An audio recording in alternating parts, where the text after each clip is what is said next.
Thank you for coming. As you may have learned, this is the first of a planned series of monthly meetings among EuroUFO net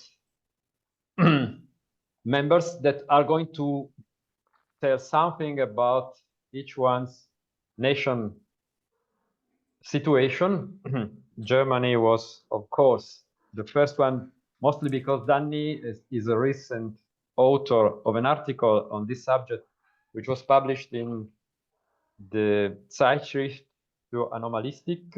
I excuse my very bad German.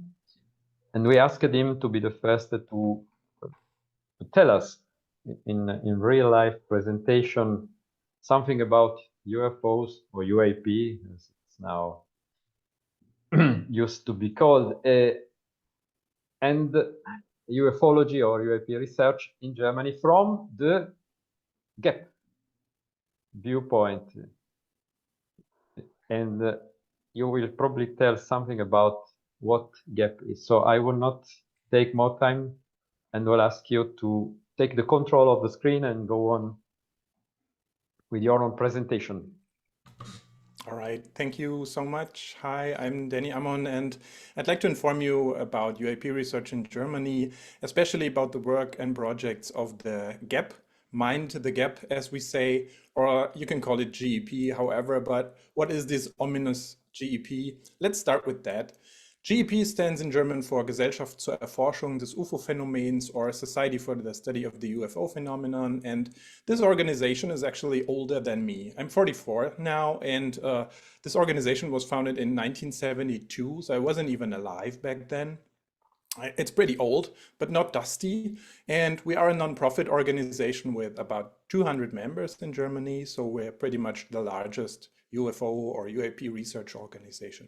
You can see the board of directors here in the first picture. I'm included, and our director Hans-Werner Peiniger on the right side was the one who founded the organization. Where he lives in Lüdenscheid, we also have an office and archive. Like this is on the middle picture. I wish it was my living room, but it's not. It's a separate office or archive. This is another thing that is special for our organization, that we do not all the work from our homes, but have a separate place where case investigations are made. You can see the IT equipment here, and also dozens and dozens of books and files are collected. Everything tends to fall down, but I think it's stable for now in the picture. What do? We are a topic-related contact for the general public and for the media in German-speaking countries on the topic of UAP and UFOs. In 2022, when we became 50 years old, sounds crazy to say that, we gave ourselves a new mission statement to sharpen our vision about what the GEP wants to do, where do we want to go in the next 50 years. And we said scientific approaches should be central for any knowledge gain on UAP or UFOs. After all, it's about eliminating the U in these acronyms, right? We also do a little bit of publication. So we have the Journal für UFO-Forschung in German, or Journal for UFO Research. It also has a weird acronym. It's called UFO-F. And many of these issues are available at the AFU, the Swedish Archives for the Unexplained, where lots and lots of UFO-related material is hosted nowadays as PDF. So we thought we'd have to partake in this. We also have a YouTube channel. There's mostly German videos, but we hope to change that.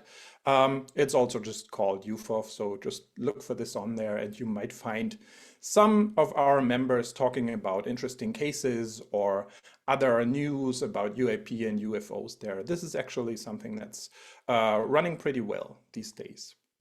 So much for the GEP itself. And now we are an organization dealing with UAP or UFOs.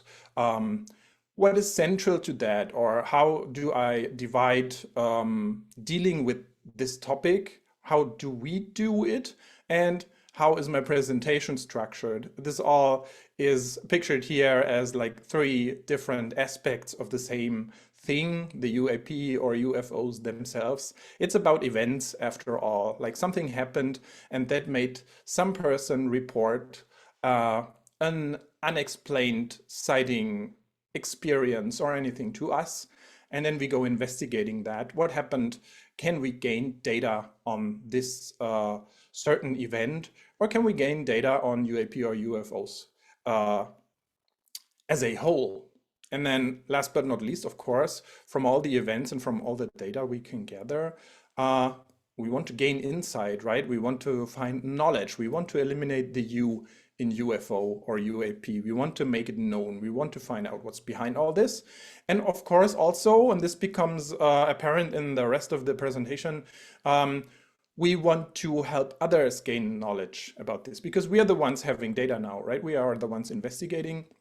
So we sit on data and we want to make it available for anyone who is able to analyze these data to gain knowledge, to like help each other. Let's start with the events. What's happening there?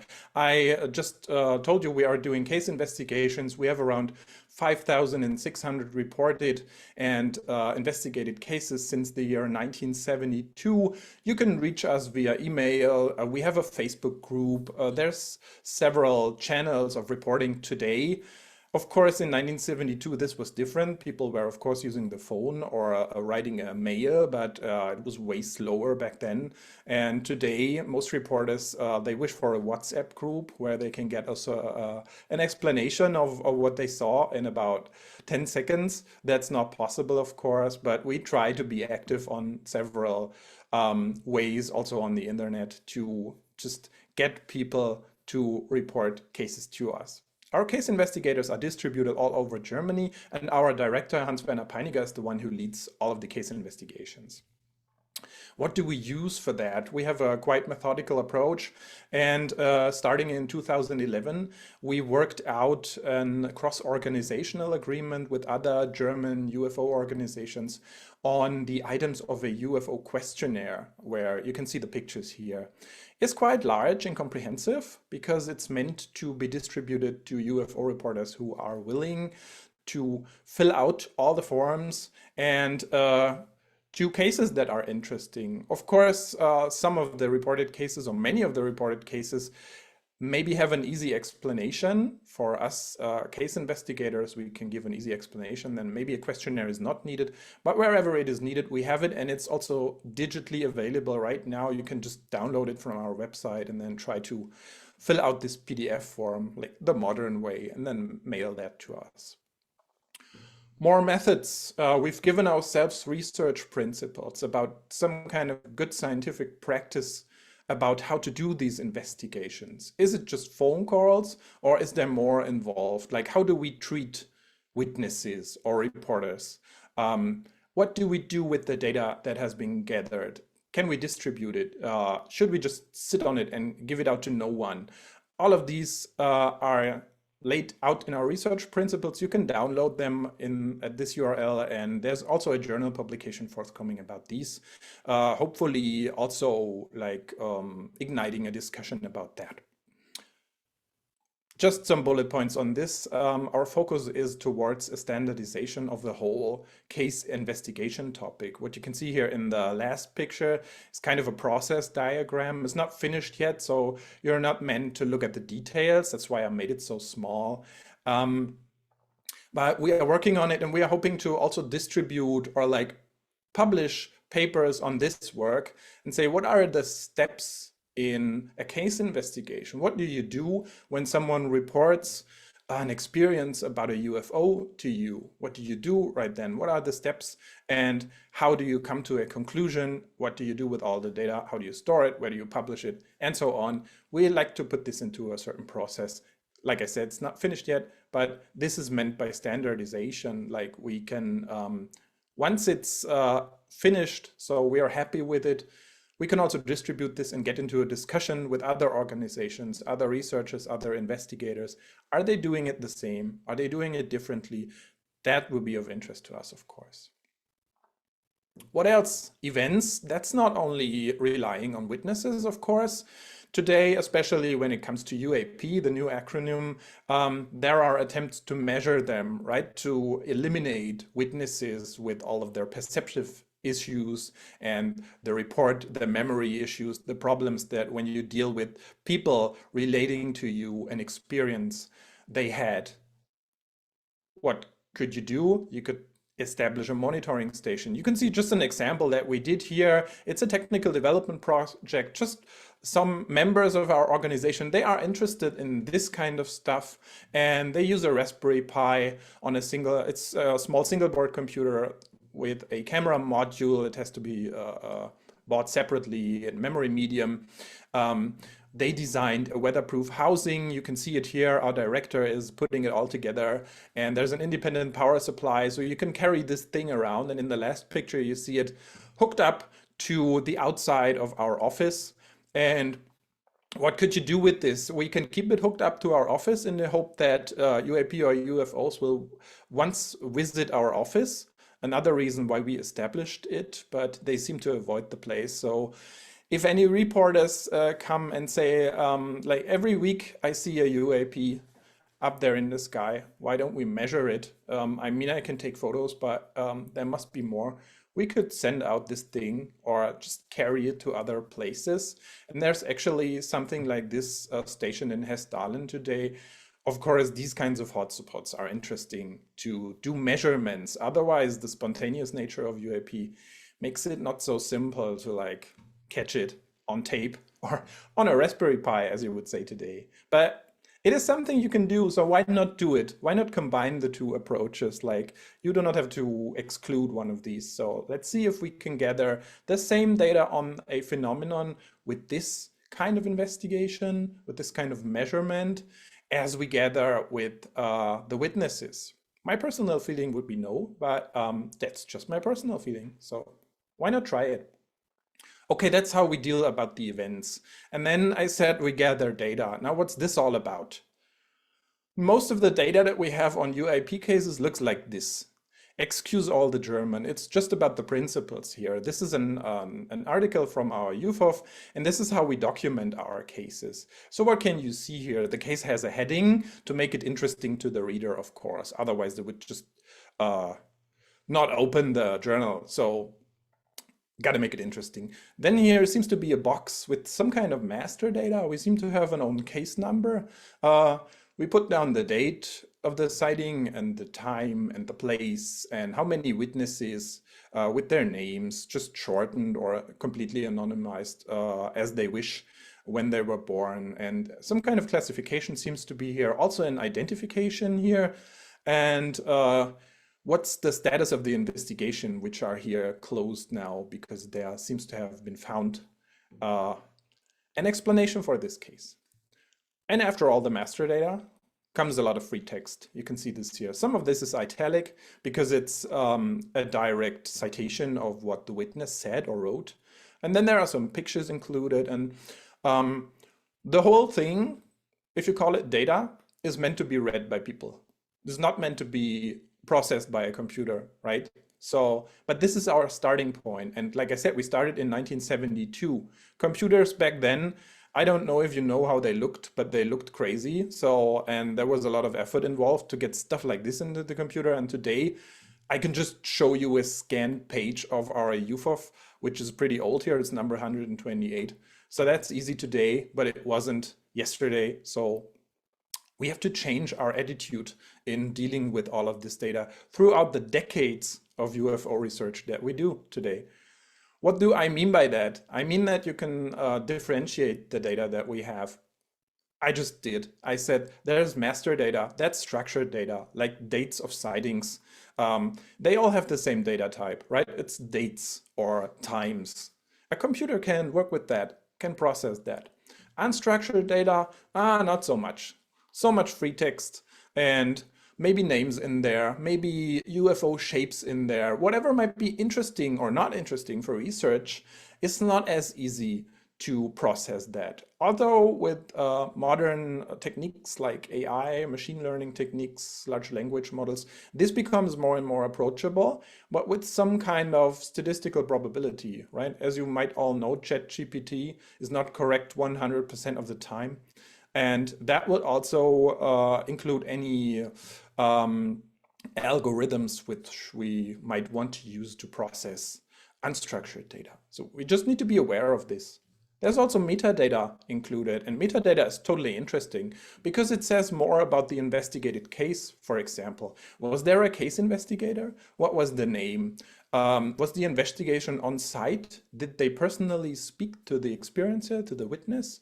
Or was it just a phone call? Was it a discussion on Facebook? Or was it even just a newspaper article that was put into a database? I mean, this differentiates cases with certain quality, and such metadata can be really helpful for any other analysis that you might want to make. But if you want to make such kind of analysis, you might have to do a lot of data cleaning right now, right? Because back in the day,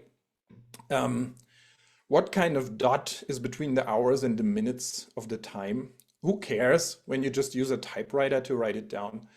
But if you are to analyze it with some kind of statistical software, if you make differences in one of these columns, then the computer might say no to this. So the data on UAP that we gathered all over the decades has to be cleaned and has to be prepared if you want to do some kind of analysis or like visualization that I'm about to show you, or even do machine or deep learning things. So data quality on UAP, however gathered, however measured, is absolutely vital to do anything about this data, to gain knowledge. I'll come to that later, but that's the goal of it, right? So what do we do? Look at this dashboard, for example. One of our colleagues, Ralf, who's here today, has built this. He's fluent in this kind of software. And this is just to show you what you can do when the data is cleaned, is pre-processed, might still contain some quality issues, but they come up here. Like if you do, for example, this distribution all over Germany, we've talked about that. Maybe you can see errors in the places recorded in the data, or about the distributions of the identified cases, or about the distributions of UFOs versus IFOs. Everything can just be looked at here. And this is visualization. It's telling a story about the data that you've gathered. And this is helpful to just get an insight about what is done in your organization or in other organizations. I'll come to that later, but of course the data of one organization is not that interesting. The data of many organizations is, of course, totally interesting. So this is just the first step in doing it. And what do you have to do? I just talked about it. Technicians call it an ETL process. You have to extract, you have to transform, you have to load. That's what you have to do whenever you come across data where you don't know the structure of, or where there is no real structure of yet.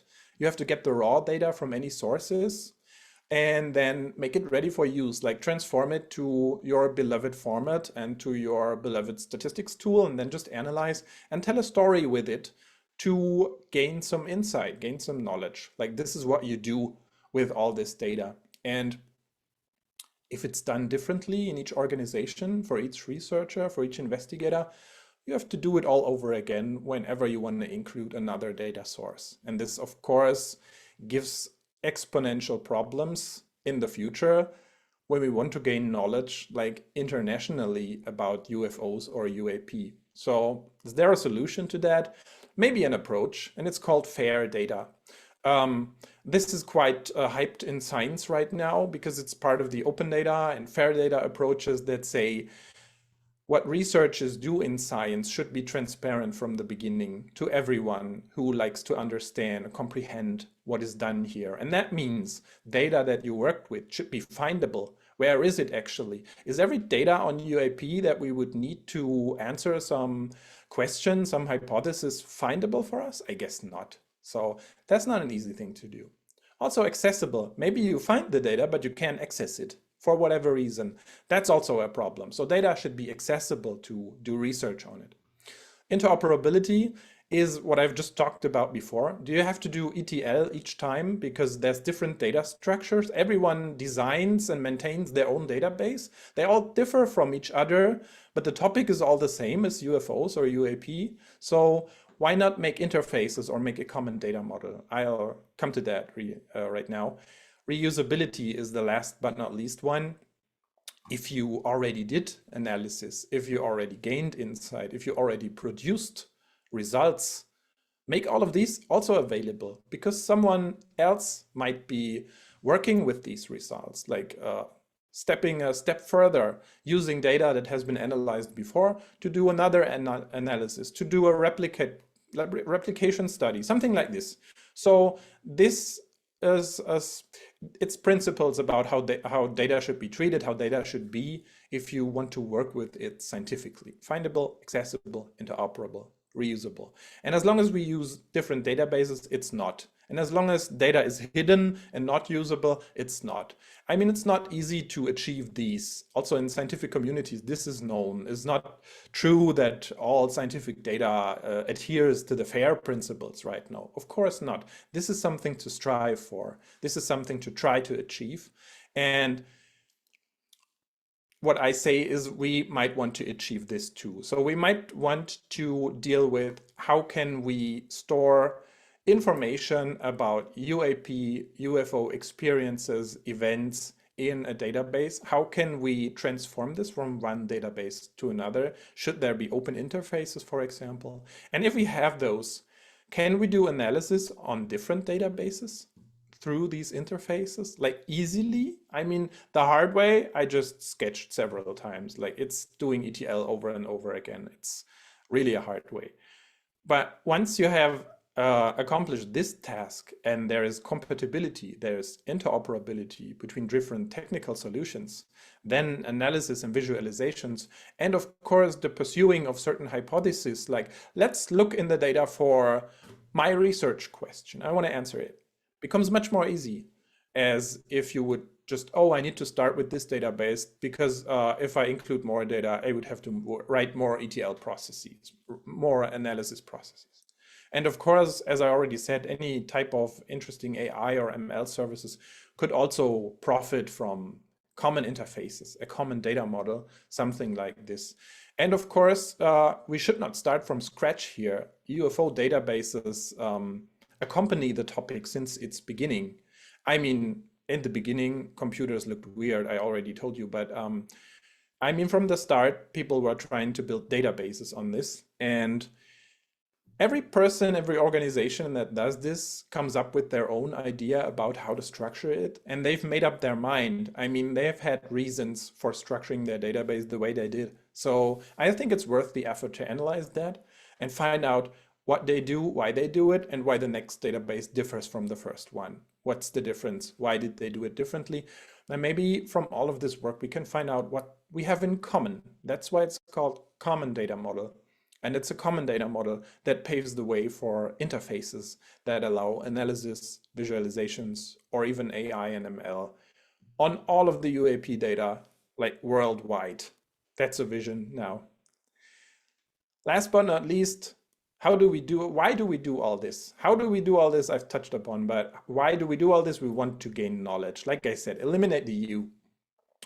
In the GEP, we not only established a database and did analysis and dashboards, we are also interested in other databases. I just touched upon this, but we have several projects that try to use these data to gain knowledge. And the first one was called Project Good UFO. It adheres to the old Alan Henry's classification from the UFO handbook.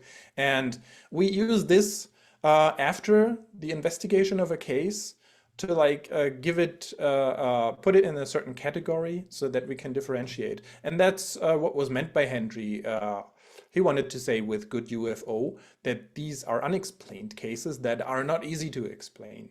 So we looked into our files and into our database, and at that time we found 9 unexplained cases in this category. So what we did was re-examined all the files, all the data on these cases. It was just a lot of hard work. It was not just a click.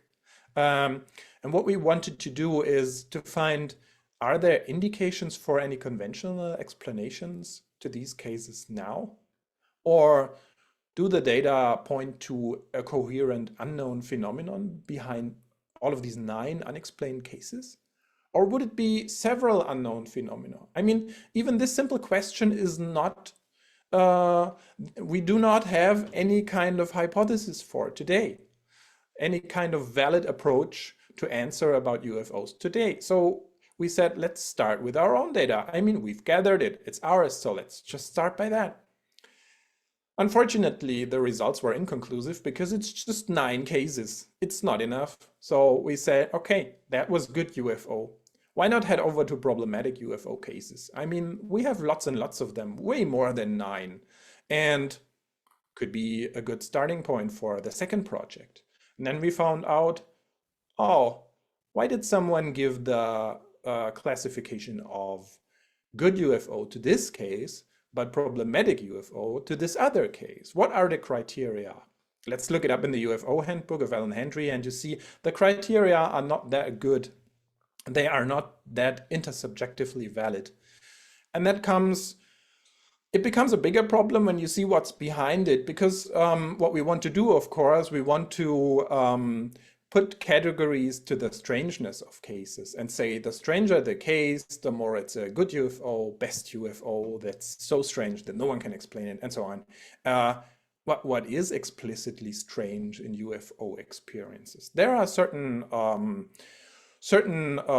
works on that, so we tried to gain an insight on that. We read all those old books and papers, but we didn't find a really good criteria catalog for strangeness, for saying, okay, any of our case investigators, they have some kind of checklist right now. What is a problematic UFO or what is a good UFO? We don't have that. So as long as we don't have that, we might have problems with going on with this kind of project, because the categories behind all that, they are not that objectively valid. So we set up another project, and it was called Project Strangeness because we ran out of project name ideas. And what we tried to do here is objectify strangeness, again, using the cases of our own, the GEP cases. What we do here follows a social science approach. It's called grounded theory, and it's a methodical approach on how to deal with qualitative data. So the people gather and they also take a look into the case files. I have an example right here with something called a solid light phenomenon. We do not know what it is. We do not know if it's true. We only know what the witness said. And he describes like this typical solid light that seemed to have a physical quality that's unknown, that's anomalous. And this could be some kind of strangeness. This could be something strange, something anomalous. But is it really? And what else do we have? What criteria do we have? And when there's a new case coming in, how strange is it? How do we objectify that? And we wrote memos on all of the old files and cases that we included. And then we discussed about this and tried through this discussion, several rounds are planned. So it's going to be a long work. Through these discussion approaches of experts to find out if we can get a common opinion on strangeness factors. And I can't give you the final result here because, as I said, this is going to be a long work, and we've just started, so to speak. It goes on for some years right now, but still, we just started. But it turns out that a lot of strangeness criteria are actually strange in context. Like, there's no objective strangeness factor, no objective anomaly. If an object is really, really close and it's dead silent, that might be strange, that might be anomalous. If an object is far away and it's silent, suddenly not so strange anymore. So silence as a whole is not strange.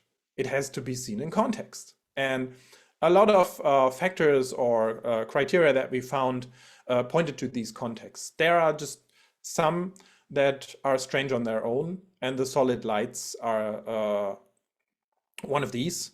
But it's not as many as we thought there might be. So even to say what's the quality of the unexplained cases is not that easy, even today. So we should work on that, because this is a basis for any further analysis. If we want to analyze the cases with high strangeness, we better know what we talk about. So it's still going on. Something like that. third, last but not least, project that we're doing today deals with the Oz factor. It might be known to you. It's when close encounters with UFOs cause a kind of extreme disruption of the sense of coherence of an observer. I gave you this sketch here from a case of ours because that's what happened here. There was a female witness in the 90s that saw this object. And before it appeared, she told us there was kind of a storm going on. Suddenly, in the city where she lives in, everything began to sound like a war was starting. And then suddenly there was dead silence, silence again, as if the city had been closed off. And then the object appeared and the UFO experience began, so to speak. What do we make of this? The Oz factor is known for a long time. Jenny Randles from Great Britain described it. But there is something in medicine that is pretty similar, and it's called depersonalization and derealization experience. And these can occur when you have fatigue, when you are exhausted, when there's stressors that make you stressed. And what if the experience that you have and the Oz factor that you experience also are not linked to each other? What if this is misinterpreted as an anomalous side effect that is inherent to the phenomenon and in reality has nothing to do with the phenomenon? That's a hypothesis we made. It's a kind of null hypothesis, right? The Oz factor doesn't exist. It's not anomalous. And I don't know if it's true or if it's false. I want to find out. That's what it's about. So we want to verify this hypothesis. And how do you do that now? You can just compare UFO and IFO cases, because if the Oz factor is truly something anomalous, it should only occur in the unexplained cases. And there where similar experiences occur with the identified cases, where we found out, oh, what the person saw was just a drone, and but they have a similar Oz factor experience. That might point in the direction that Oz factor and the UAP or IFO are not truly linked. So to carry out this project, we have to have data on UFOs as well as IFOs. And our data are actually not ready yet. So again, to show you, this is a project, it's a totally interesting question. It's a totally interesting research question in the field of UAP or UFOs, but we cannot deal with it just yet. We have to do the dirty data work first. And this is what the people carrying out the project, I'm not involved in here, but I know that they are doing the dirty data work just right now to get the interesting IFO cases. And the dirty data work here means starting with reading, because what we have is, like I just showed you, free text, unstructured data, and everything about, suddenly the whole place became that silent. There seemed to have been no birds anymore, or I couldn't hear anything, or I got problems with sight, or suddenly a humming was in the air. That stuff is in the free text. It's buried. It's not as structured information available. So if you want to do it now, you need to search for it in all of the free text that we have. And this is, of course, making it hard to carry out these kind of interesting projects. So as you see, again, data management is a necessary precursory work for doing the interesting stuff. As usual, in data science, we know that 80% of the time you spend with cleaning and preparing your data, so that the rest of the 20% of your time you get to the interesting stuff. So don't worry, this is not inherent in our kind of research. Any kind of scientific field has to do that as well. So this is just a short overview to maybe start a discussion.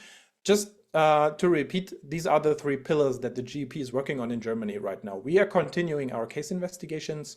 We are continuing with getting our data clean and nice, not just for us, but also for others as well, to, in the end, do the interesting projects that we just took a glimpse into, gain insight into what seems to be anomalous. As I said, just a starting point. If you want to know more, there's a journal paper on all of that we wrote. We can just scan the code here, or it has a DOI where you can look it up in the Journal of Animalistics. And very recently, we just said, let's make our case data set with all the master data publicly available right here. It's uploaded on Zenodo. So if anyone wants to do nice analysis on that, that's just what we said. Why just us?